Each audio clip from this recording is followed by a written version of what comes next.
자, 오늘 공부할 공부의 내용은 예수 그리스도의 세 가지 사역입니다.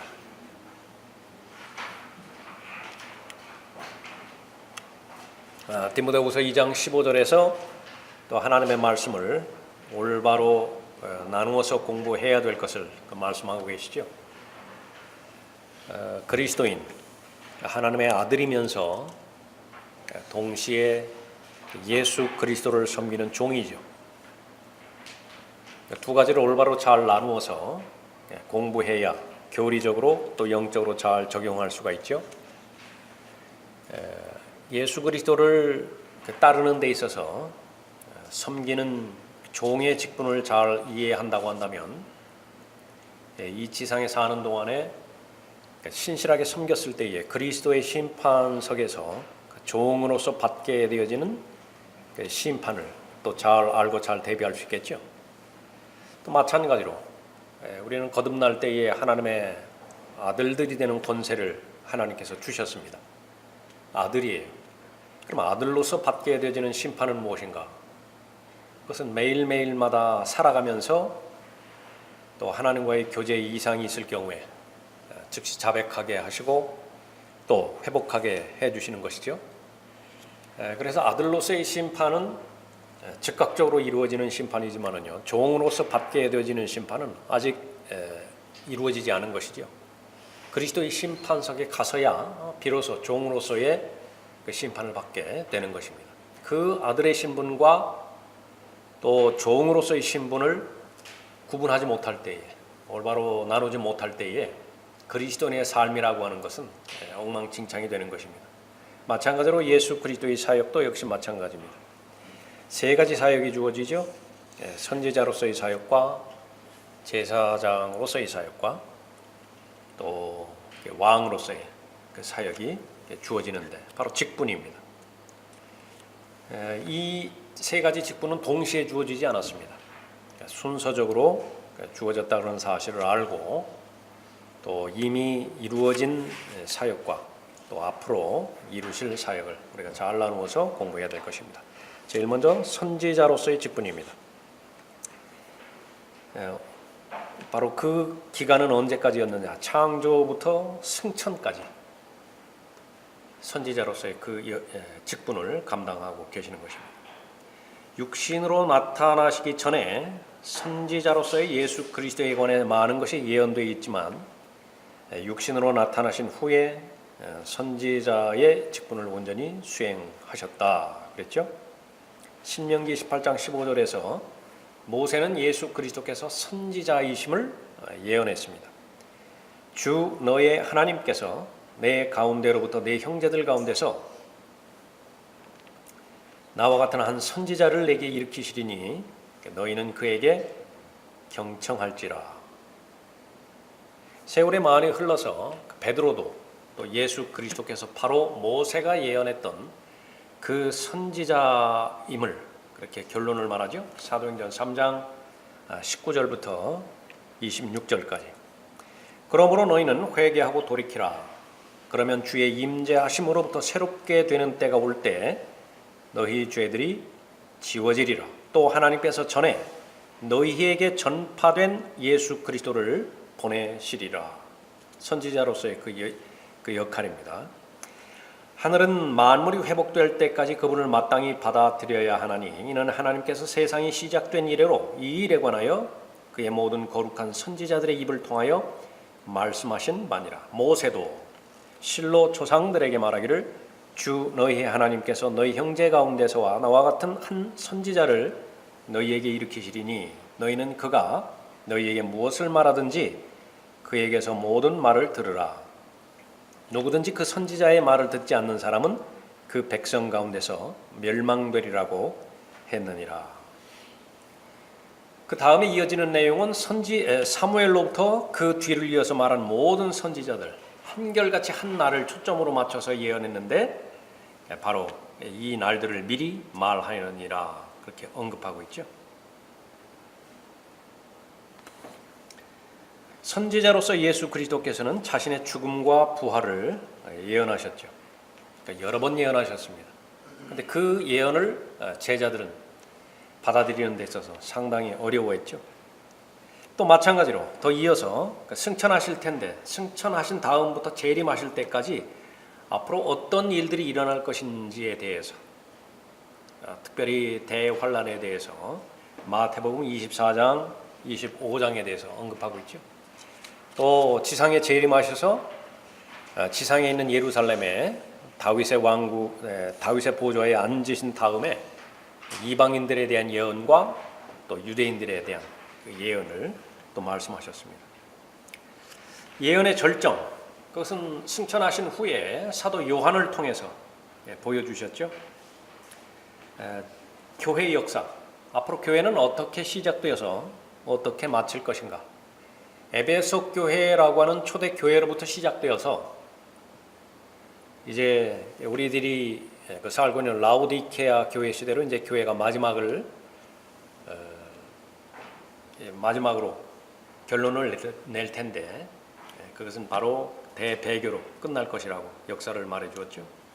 대환란 기간의 성격, 아마겟돈 전쟁, 또 사탄이 결박될 것, 큰 백보자의 심판, 또 땅이 불에 타버릴 것과 새 하늘들, 또 새 땅, 새 예루살렘에 대해서 요한계시록을 통해서 예언하셨습니다. 선지자로서의 그 직분을 감당하신 것이죠. 두 번째 직분은 제사장으로서의 직분입니다. 이 제사장으로서의 직분은 지금 현재 사역하고 계시는 그런 직분이죠. 그 기간은 승천부터 교회가 휴거될 때까지. 그리스도께서 현재 하시는 일은 대제사장의 일이다 그랬습니다. 예수 그리스도께서는 지금 휘장 안에 머물러 계십니다. 셋째 하늘에 계시죠. 대제사장은 1년에 한 번 속죄일에 휘장을 거쳐서 지성소로 들어가죠. 희생제물의 피를 가지고 들어가서 백성들의 죄들을 위해 중보합니다. 하나님에 대해서는 백성의 편을 들고요.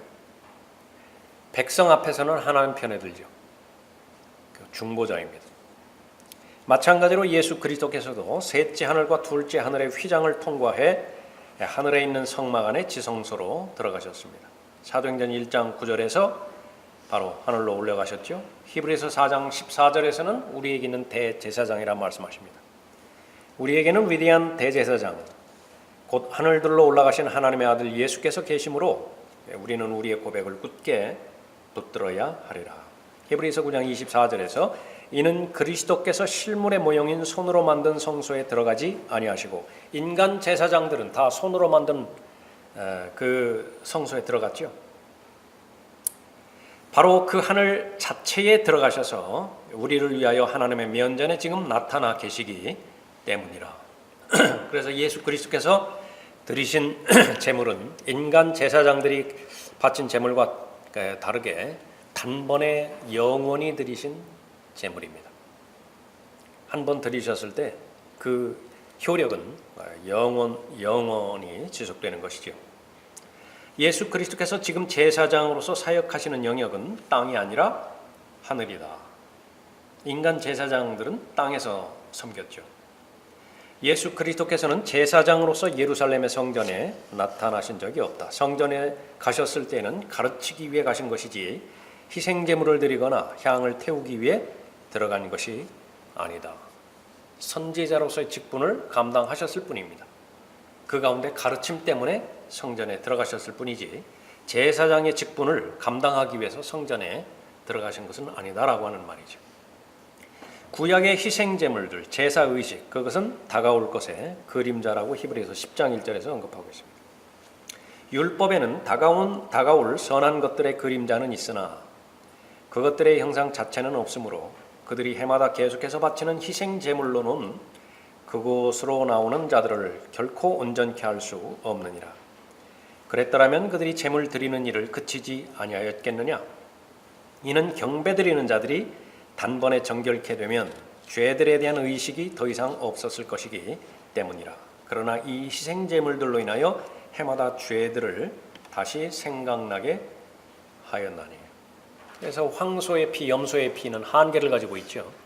그냥 그 당시에 잠정적으로 죄들을 덮는 역할만 했습니다. 죄에 대한 용서만 있었을 뿐이에요. 그러나 예수 그리스도의 보혈은 구속이 가능했죠. 용서할 뿐만 아니라 죄 자체를 제거한 하나님의 피였습니다. 제사장으로서의 역할을 잘 감당하는 데 있어서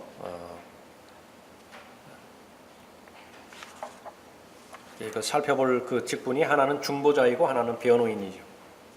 디모데전서 2장 3절에서 6절 바로 사람이신 그리스도 예수에 대해서 언급하고 있고 바로 하나님과 사람 사이의 중보자이시다. 유일하게 한 분이십니다. 그러니까 마리아는 결코 중보자가 아닙니다. 예수 그리스도 사람이시면서 하나님이시죠. 그렇기 때문에 가능한 것이에요. 하나님 앞에 나아갈 자격이 있고 또 사람 앞에 사람을 대변할 자격이 있으신 분이죠. 변호인이라고 또 표현을 합니다. 요한일서 2장 1절에서 나의 어린 자녀들아 내가 이런 것들을 너희에게 쓰는 것은 너희로 죄를 짓지 않게 하려는 것이라. 그러나 만일 누가 죄를 지으면 우리에게 아버지와 함께 있는 한 변호인이 있으니 곧 의인이신 예수 그리스도시라. 목적에 대해서 우리가 잊지 말아야 되겠습니다. 선지자로서의 그 직분을 감당하셨는데 앞으로 예언하셨죠. 그 선지자가 예언을 했는데 그 예언을 믿지 않는다고 한다면 그 예언의 내용은 의미가 없겠죠. 마찬가지입니다. 이 제사장으로서의 역할은 죄 문제와 관련되어서 행하고 있는 직분인데 여전히 죄의 종으로서 살아간다. 그럼 우리에게 도대체 왜 대제사장이 계신 것이죠? 그러나 감사하게도 육신의 죄들의 몸을 입고 살아가는 이 지상에서의 삶 가운데서 우리가 잘못할 때가 있습니다. 불순종할 때가 있죠. 그때마다 우리에게는 대제사장이 있기 때문에 은혜의 보좌 앞으로 나아가서 자백하면 되는 것입니다. 약속의 말씀을 주셨고 또 용서받을 수 있는 근거가 완벽하게 마련되었죠. 바로 그분을 믿는 사람입니다. 자, 세 번째 직분 왕이죠. 만왕의 왕이십니다. 이 왕으로서 통치하시는 기간은 그 왕으로서의 직분을 실행하시는 기간은 언제까지이신가? 예수 그리스도의 지상 재림부터 시작해서 왕국을 하나님께 바칠 때까지입니다. 그때는 이제 왕으로서 통치하시는 거예요. 고린도전서 15장 28절에서 만물이 그분께 복종할 때에 그때 아들 자신도 만물을 자기에게 복종케 하신 그분께 복종하시리니 이는 하나님께서 만물 안에서 모든 것이 되시려 하심이라. 그러니까 이 기간이 끝나면 이제 왕으로서의 직분을 다 감당하시고 본래 있으셨던 말씀으로 되돌아가시는 것입니다. 삼위일체의 그 위격으로 돌아가시는 것이 다시는 육체로 나타나지 않으십니다. 설명해보죠. 제사장으로서의 직분을 다하실 때 아버지의 보좌로부터 나와 이 땅으로 내려오셔서 약혼한 신부와 만나신다. 두 번 오시는 것인데 한 번은 이제 공중으로 오시죠. 데살로니가전서 4장 15절 이후에서 구원받은 모든 하나님의 자녀들을 다 불러 가시는 것입니다. 휴거지요. 첫 열매들 추수, 이삭 줍기 그 세 가지가 첫 번째 부활을 구성하는 것인데 데살로니가전서 4장은 바로 가장 많은 혼들이 위로 올라가는 추수에 해당되어지죠. 신랑이신 자신이 공중으로 오셔서 신부를 데려가시는 것입니다. 신부와 함께 하늘로 오르시지요. 자신의 위치인 그리스도의 심판석에 앉으십니다. 공중에서 일어나는 일이지요. 로마서 14장 10절에서 그런데 너는 어찌하여 내 형제를 판단하느냐 어찌하여 내 형제를 업신여기느냐 우리가 모두 그리스도의 심판석 앞에 서리라. 변개된 성경들에서는 이 그리스도의 심판석을 변개시켜 놨기 때문에 큰 백보자의 심판과 동일하게 취급해버리죠. 그러니까 역시 마찬가지로 또 엉망진창으로 만들어버리는 것입니다. 아까 처음에 우리가 살펴봤던 것처럼 그리스도인은 아들의 신분을 가지고 있으면서 동시에 종으로서의 신분을 가지고 있는 거예요. 설교자가 자기 취향에 맞춰서 아들의 초점을 맞춰서 계속 아들만 강조한다. 또 다른 하나는 자기 취향에 맞춰서 종의 초점을 맞춰가지고 계속 종으로서의 그 가르침만 가르치고 그 설교를 거기에 초점을 맞춰버리는 것입니다. 그러니까 목자의 경향대로 교회가 나눠져 버려요. 왜 그런 것인가? 하나님의 말씀을 올바로 나누지 못해서 그래요. 그 원인은 어디에 있는 것인가? 틀린 성경을 가지고서는, 개혁 성경이나 변개된 성경을 가지고서는 로마서 14장 그 10절을 통해서 그리스도의 심판석과 큰 백보자의 심판을 구분하지 못해요. 그러나 분명하게 이제 로마서 14장 10절에서 그리스도의 심판석에서 모든 것을 다 심판하시는 것이죠. 그 심판의 내용의 거의 대부분은 보상이죠. 열심히 잘 달렸습니다. 무엇 때문에 달리겠어요? 상을 바라보고 달리는 거 아니겠어요?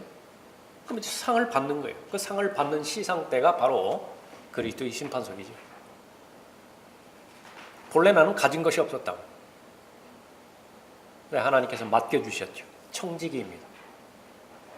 맡겨주신 것들을 도둑맞지 않았어요. 맡겨주신 그 부분들을 주인의 의도대로 잘 사용을 했습니다. 왜 칭찬하지 않겠습니까? 왜 보너스 주지 않겠어요? 왜 승진시켜 주지 않겠어요? 주인이. 그리스도의 심판석이에요. 그러나 그 반대의 경우 잊지 말라는 것이죠. 거기에는 바로 그 책망도 또 담겨져 있는 것입니다. 그런 의미예요. 그런데 너는 어찌하여 네 형제를 판단하느냐? 어찌하여 네 형제를 업신여기느냐? 우리가 모두 그리스도의 심판석 앞에 서리라. 각각의 행위에 따라 성도들을 심판하시고 보상하시죠. 그러면 이제 교회는 이제 점이 없어집니다. 어떠한 흠도 없어져요. 그래서 이 그리스도의 심판석을 통과하기 전까지는 온전하지 못한 상태입니다.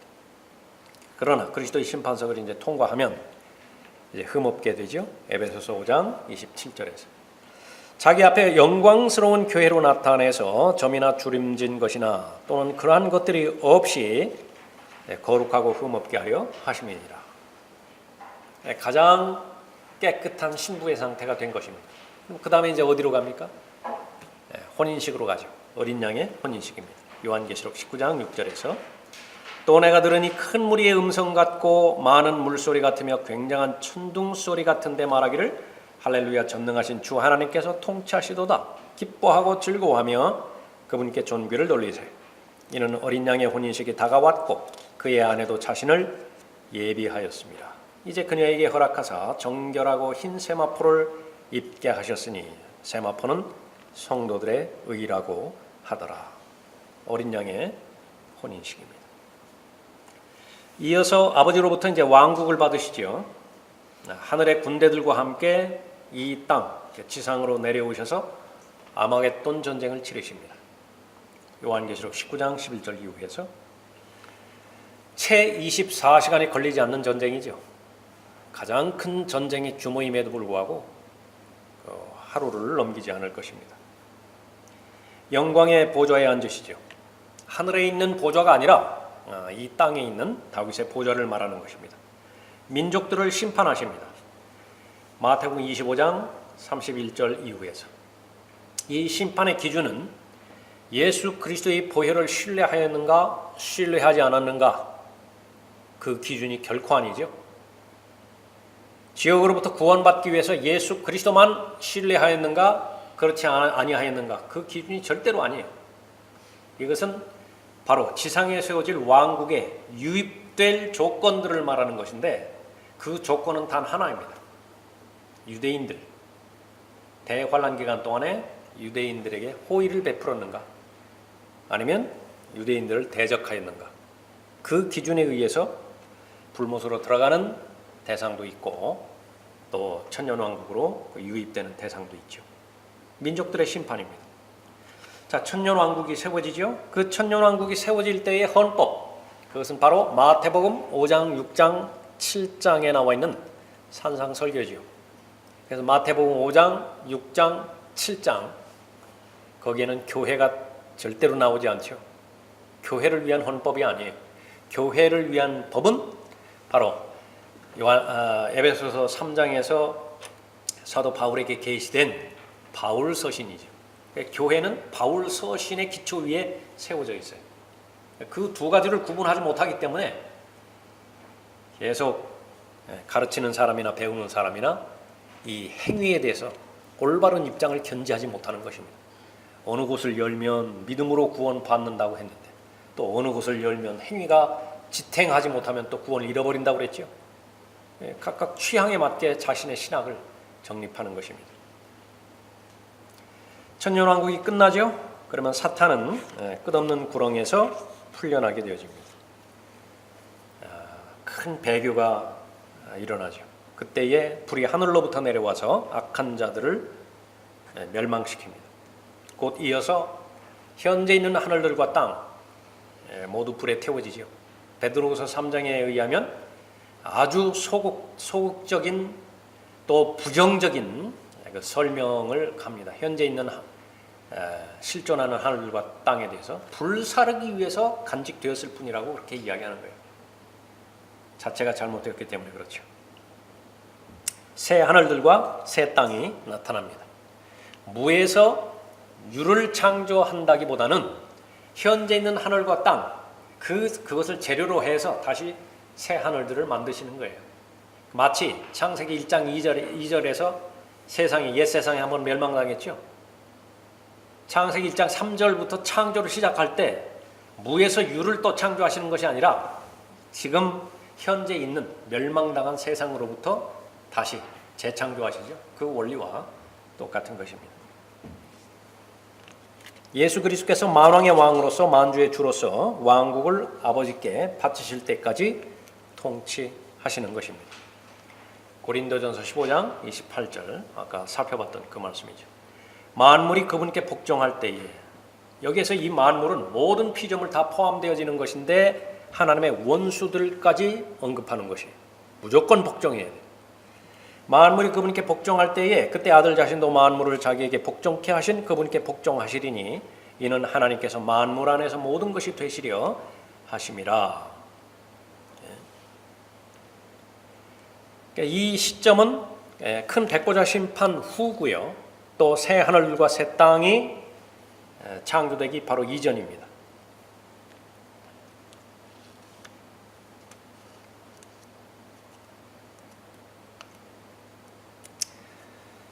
그러니까 요한계시록에 보면 예수 그리스도를 언급할 때 아버지 하나님과 분리되어 있는 상태에서 언급되기도 합니다. 어린 양의 보좌와 아버지 하나님의 보좌에 대해서 언급하고 있는 것이죠. 또 아내는 아버지의 아내가 아니에요. 어린 양의 아내라고 그렇게 아버지와 분리되어서 언급하고 있습니다. 사도들도 마찬가지입니다. 아버지 하나님의 12사도라고 그렇게 말씀하지 않고 어린 양의 12사도라 그렇게 언급하고 있습니다. 생명의 책도 마찬가지예요. 아버지의 생명의 책 이렇게 언급하지 않고 어린 양의 생명의 책 그렇게 말씀하고 있습니다. 그러나 이제 그 요한계시록 21장이 되어지면은요, 거기는 한번 찾아보십시오. 요한계시록 21장에.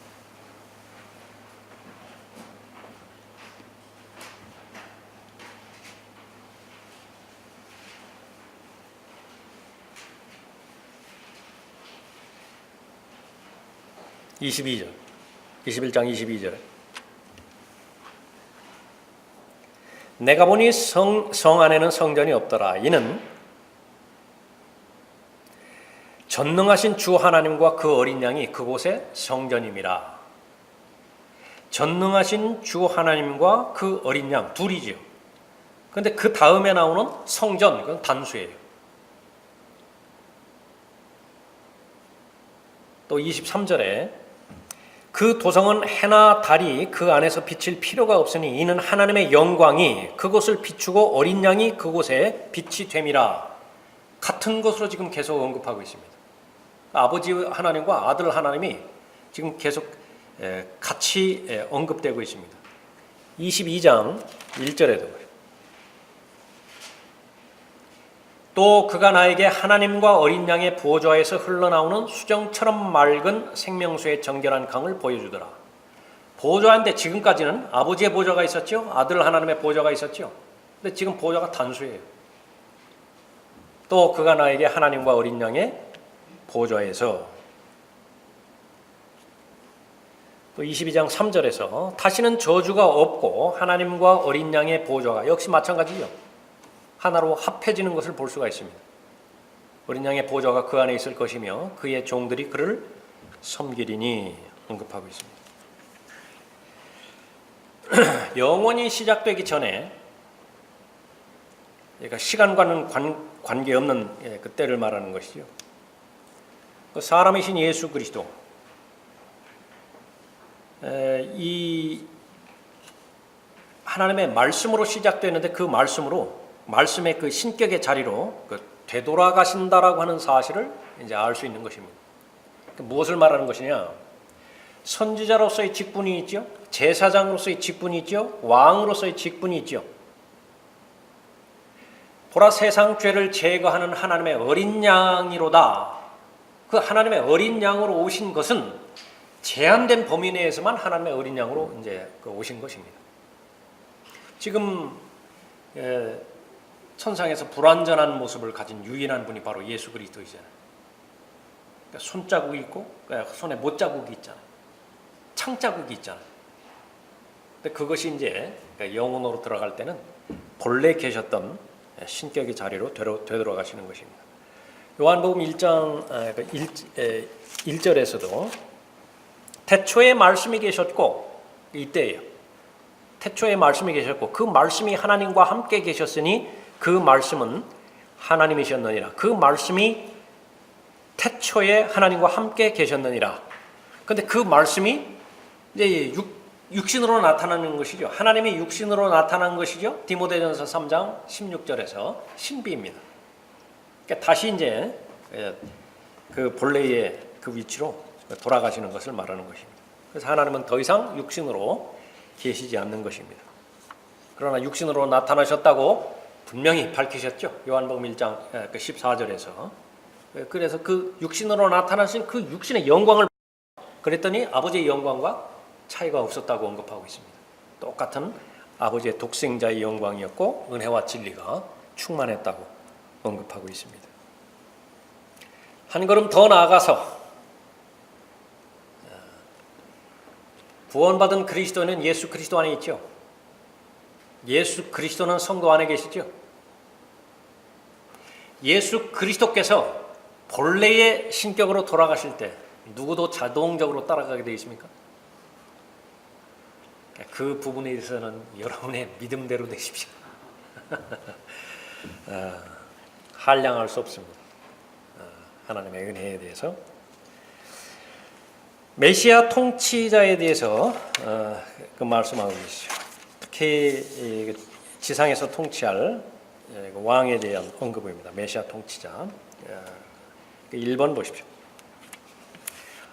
하나님의 이 땅에 대한 목적은 다윗 왕의 아들로 하여금 이 땅에 왕국을 세우게 하여 영원히 통치하게 하는 것이었다. 사무엘하 7장 16절에서 다윗에게 언약을 주셨죠. 내 집과 내 왕국이 내 앞에서 영원히 세워지리라. 내 보좌가 영원히 세워지리라. 영원히에 강조를 했습니다. 문자적으로 영원히 이루어지는 것이에요. 다윗은 40년 동안 통치를 했습니다. 그것이 영원은 아니에요. 수천 년 지난 다음에 예수 그리스도께서 출생하셨을 때에 그때에 적용되어진 예언의 말씀은 사무엘하 7장에서 언급되었던 다윗의 언약을 그대로 적용시키죠. 누가복음에서. 그래서 그것은 무엇을 입증하는 것이냐면 다윗의 아들, 그것이 솔로몬인 줄 알았는데 사람들이 솔로몬이 아니라 바로 예수 그리스도시라. 그 다윗이 자기 자손임에도 불구하고 무엇이라고 불렀다고 그랬어요? 하나님이라고 불렀다고 해요. 주라고 불렀어요. 그러니까 바리새인들에게 질문하잖아요. 그거 어떻게 설명할래? 바리새인들도 알아요, 그걸. 고의적으로 답을 거부해버리죠. 사람으로 나타나시는 메시아 통치자는 사람으로 나타나시는데 그 가문이 어디냐? 다윗의 후손이다. 시편 89편 3절 이후에서도 계속 반복적으로 그 언약을 확인시켜 주십니다. 내가 나의 택한 자와 한 언약을 맺었으며 내가 나의 종 다윗에게 맹세하기를 내가 내 씨를 영원히 견고하게 세울 것이요 내 보좌를 모든 세대에 세우리라 하였노라. 셀라. 또 35절 이후에서도 내가 나의 거룩함으로 한 번 맹세한 것은 다윗에게 거짓말을 하지 아니하리라는 것이라. 그의 씨가 영원히 지속될 것이요 그의 보좌는 내 앞에 태양 같으리니 그것이 달과 같이 하늘에 있는 신실한 증인같이 영원히 견고하게 서리라 하셨나이다. 셀라. 언약에는 조건적인 언약이 있고 조건이 없는 무조건인 언약이 있죠. 그러니까 다윗에게 주신 언약은 조건이 아닙니다. 그 부분을 에레미야를 통해서 다시 한번 확인을 하시는 것인데 에레미야 33장 17절 이후에 보면 역시 마찬가지로 하나님의 언약에 대한 맹세를 언급하고 있지요. 태양을 언급하며 달을 언급하며 다시 강조하십니다. 자, 이 약속은 다윗의 보좌가 계속 이어나갈 것을 말하지는 않는다. 이 약속은 미래에 다윗의 씨로부터 나오는 왕에 대한 언급이다. 미래의 왕이 일어나서 다윗의 보좌에 앉을 것이다. 에레미야 23장 5절에서 주가 말하노라 보라 그 날들이 오리니 내가 다윗에게 한 의로운 가지를 일으키리니 한 왕이 치리하고 번성하여 지상에서 공의와 정의를 실행하리라. 그의 날들에 유다는 구원을 받고 이스라엘은 안전하게 거하리라. 이것이 그의 이름이니 그는 주 우리의 의라 불리리라. 근데 그 가지를 어디에서 설명을 해요? 이사야 11장에서 바로 이새의 줄기에서 싹이 나고 그 뿌리들에서 한 가지가 날 것이다. 그래서 이 고디채로 되어 있는 가지 선지서에서 4번 언급하고 있죠. 그 사복음서를 말하는 것입니다. 마태복음에서 계시된 예수 그리스도, 누가복음, 마가복음, 요한복음에서 계시된 예수 그리스도를 언급하고 있죠. 왕으로서 종으로서 또 사람으로서 하나님의 아들로서 메시아 통치자가 나타나실 것을 언급하고 있습니다. 5번째, 메시아는 다윗의 혈통이어야 할 뿐만 아니라 하나님으로부터 태어나야 되죠. 그 2가지를 다 조건을 갖춰야 됩니다. 이사야 7장 14절에서 그러므로 주께서 친히 한 표적을 너희에게 주시리라. 보라 한 처녀가 임신하여 아들을 낳으리니 그의 이름을 임마누엘이라 하리라. 우리와 함께 하시는 하나님이시죠. 그래서 마리아가 요셉과 정혼해서 그 요셉의 씨를 받아서 태어났다고 한다면 한 조건이 형성되지 않는 것입니다. 하나님으로부터 태어난 것이 아니에요. 이사야 9장 6절에서도 이는 우리에게 한 아이가 태어났고 우리에게 한 아들이 주어졌으니 정보가 그의 어깨 위에 있을 것이요 그의 이름은 계속 이어지는 것은 하나님의 명칭이에요. 하나님의 호칭이죠. 아이가 태어났는데 이름을 하나님의 이름으로 다 부르는 거예요. 경이로운 분이라 상담자라 능하신 하나님이라 영원하신 아버지라 화평의 통치자라 불리리라. 그의 정부와 화평의 증가함이 다윗의 보좌와 그의 왕국 위에 바르게 세워지고 지금부터 영원까지 공의와 정의로 그것을 굳게 세우는데 끝이 없으리라. 만군의 주의 열성이 이것을 실행하시리라. 그런데 이 예언은 이사야가 살았던 그 당대에 적용되는 것이 아니라 바로 예수 그리스도께 적용된 것을 마태복음 1장 23절을 통해서 알 수 있죠. 보라 처녀가 잉태하여 한 아들을 낳으리니 그의 이름을 임마누엘이라 하리라. 임마누엘 어디서 나왔다고요? 이사야 7장 14절에서. 근데 어디서 적용이 됩니까? 마태복음 1장 23절에서. 7번째, 구약에서 메시아의 출생에 대한 장소와 사실이 예언됐을 뿐만 아니라 그 시간까지도 언급되었다 그랬습니다. 잘 알고 있는 다니엘의 70주죠. 다니엘 9장 24절에서 70주가 내 백성과 내 거룩한 토성에 정해졌나니 절대로 교회가 아니에요. 여기에서 말하는 내 백성, 내 거룩한 토성 그러면은 유대인과 예루살렘입니다. 그러니까 여기서부터 비껴나가기 시작하면 이제 첫 단추를 잘못 끼우는 거예요. 그 70주의 목적은 무엇입니까? 70주가 다 이루어졌다고 한다면 다음과 같은 결론들이 일어나는 것이죠. 허물을 끝내고, 허물이 끝나요. 이 70주가 다 끝나버립니다. 죄들을 종결시키며 죄악의 화해를 이루고 영원한 의를 가져오며 그 환상과 예언을 봉인하고 지극히 거룩한 이에게 기름 부으려 함이라. 아까 언급했던 것은 이것을 십자가에 초점을 맞춰버리면 십자가에서 이 모든 부분들이 다 이루어졌다라고 그렇게 맹신하게 되는 것입니다. 그 결과 뭐예요? 지금 허물이 다 끝냈다는 거예요. 죄들이 다 종결되었다는 것입니다. 죄악의 화해가 다 이루어졌다고 말하는 거예요. 그러면 영적 전쟁은 뭐하러 싸워요? 왜 자기 부인을 합니까?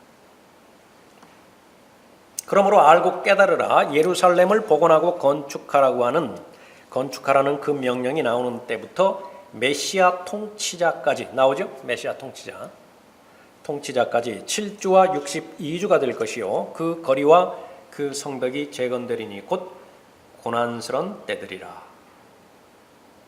그래서 이 다니엘의 70주를 안다고 한다면 메시아 통치자를 반드시 알게 되는 것입니다. 자, 메시아 통치자는 두 번 출현한다는 사실을 알 수 있죠. 9장 26절에서 62주 후에는 메시아가 끊어질 것이나 자신을 위해서가 아니요 또 장차 올 그 통치자의 백성이 도성과 성소를 파괴하리니 그 끝은 홍수로 뒤덮일 것이요 그 전쟁의 끝에는 황폐함이 정해졌느니라.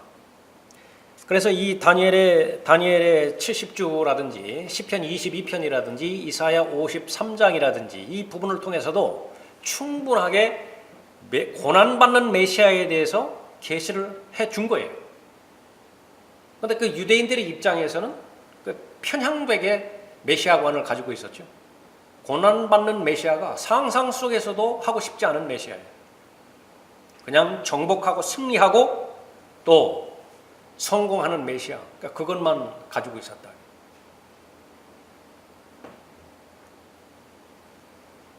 첫 번째는 고난받는 구세주로 오신다. 그 다음이 이제 왕으로 오시는 것이죠. 예수님 당시의 유대인들은 성경의 이 부분을 이해하지 못했다. 베드로전서 1장 11절에서 확인해 줍니다.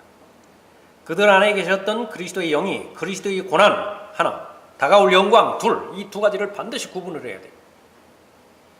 다가올 영광을 미리 증거하실 때 그 영이 무엇을 또 어떤 시기를 지시하는지 탐구하던 것이니라.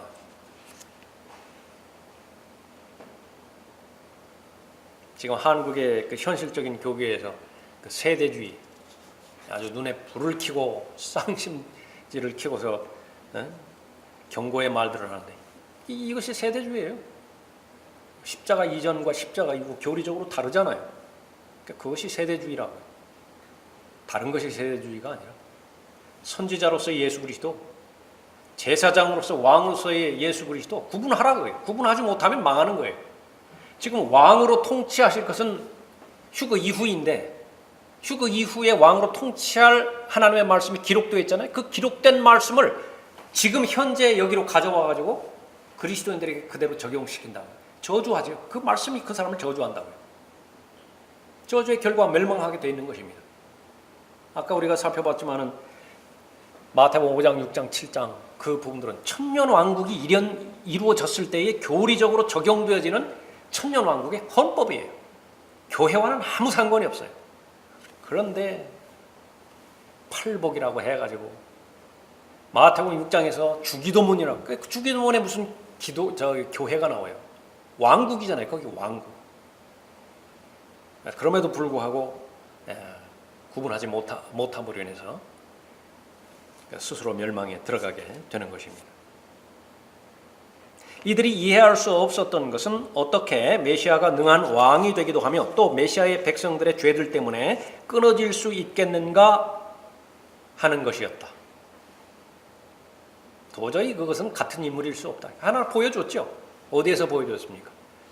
창세기 22장에서 한번 보여줬어요. 이삭이 예표였어요. 이삭이. 아브라함은 이삭을 죽였을 때에 이삭의 동생을 다시 태어나게 해서 그 약속을 이어갈 것이라고 절대로 생각하지 않았어요. 이삭 외에는 방법이 없어요. 방법은 무엇이냐? 부활하는 수밖에 없어요. 한번 죽었다가 부활하는 수밖에 없다. 이 문제를 해결할 수 있는 유일한 답은 끊어진 메시아의 부활이다. 이들은 시편 16편을 메시아에 관한 장으로 받아들였으면서도 예수 그리스도의 부활에 대해 예언된 부분을 알지 못했다. 대표적으로 10절이죠. 시편 16편 10절. 이는 주께서 내 혼을 지옥에 버려두지 아니하시며 주의 거룩하신 분으로 썩어짐을 보지 않게 하실 것입니다. 이 부분을 이제 베드로가 설교할 때에 설교로 가져와서 사도행전 2장에서 바로 그대로 예수 그리스도와 적용시키죠. 9번째 보십시오. 그것이 사도행전 2장 25절부터 32절까지 내용이고요. 나사렛 예수는 구약에서 약속된 다윗의 아들이다. 그러나 메시아는 거부되었고 십자가에 처형되었고 죽은 자들로부터 일어났다. 지금은 왕국을 이어받을 때가 올 때까지 아버지의 보좌에 앉아 계신다. 하늘에 계시는 거죠. 마지막 10번째, 다윗의 보좌는 지상에 있다. 메시아 통치자이신 예수 그리스도께서는 지금 다윗의 보좌에 앉아 계시지 않는다. 보좌가 둘이라고 하는 사실을 받아들이지 않는다고 한다면 성경을 역시 엉망진창으로 만들어버리는 것입니다. 하늘에 보좌가 있고 지상에 세워질 보좌가 있는 것이에요. 지금은 하늘의 보좌에 앉아 계시지만 곧 지상에 재림하셔서 다윗의 보좌에 앉으실 것이라고. 그런데도 지금 예수 그리스도께서 다윗의 보좌에 앉아 왕국을 통치하고 계시다고 말하고 그 왕국은 영적인 왕국이라고 말하는 것은 구약의 예언들을 모두 뒤집어 엎는 것이다. 도둑질 해가는 거예요. 도둑질 해다가 교회한테 다 갖다 주었다. 그래서 하나님의 나라와 천국을 구분하지 못하게 되는 것입니다. 다윗의 보좌는 지금 비어있다. 이방인의 때가 다 끝나면 쓰러졌던 다윗의 장막이 다시 일어난다. 사도행전 15장 13절부터 18절까지의 그런 내용이죠. 그 마지막에 기록된 내용 보십시오. 이 모든 일을 행하시는 주가 말하노라 세상의 시작부터 그의 모든 역사가 하나님께 알려졌느니라고 하느니라. 그런데 사람들은 모른다고요. 왜 모르는 것입니까? 하나님의 말씀 보기 전에 이미 선입견을 결정해 놨어요. 모든 것을 십자가로 통과시키기로 이미 결정해 놨다. 그래서 전체적으로 성경에서는 구원도 언급하고 계시하는 부분이지만은요, 많은 부분 왕국에 대해서 계시하고 있습니다. 많은 부분 왕에 대해서, 통치에 대해서 언급하고 있다. 성경이 66권으로 되어 있지만은요, 왕과 왕국에 관련된 그런 책들이 얼마나 많아요. 사무엘상부터만 시작한다 하더라도 사무엘상, 사무엘하, 열왕기상, 열왕기하, 역대기상, 역대기하 다 왕이죠. 통치죠. 왕국이죠. 헌법이죠. 그 궁극적인 것이 이제 요한계시록에서 성취될 것입니다. 다윗의 보좌는 다시 세워질 것이며 그 보좌는 예수 그리스도께 주어질 것이다. 선지자로서, 제사장으로서, 왕으로서 그 직분을 오라로 잘 나누어서 하나님의 말씀을 살펴볼 때 전혀 모순이 없습니다. 단 하나도 충돌되지 않아요. 그러나 이 부분들을 구분하지 못했을 때 성경은 모순 덩어리가 되어버리는 거예요. 그러니까 거기에서 주의가 나오는 것입니다. 칼빈주의가 나오는 것이고 알미니안주의가 나오는 것이고, 그러니까 서로가 서로 옳다고 하는 거예요. 다 성경을 근거로 제시하는 것이니까. 여러분이 알고 계시는 지식, 믿고 있는 지식이 얼마나 올바르고 또 체계적인 지식인 것인지 또 한번 감사할 수 있겠죠. 여기까지 하겠습니다.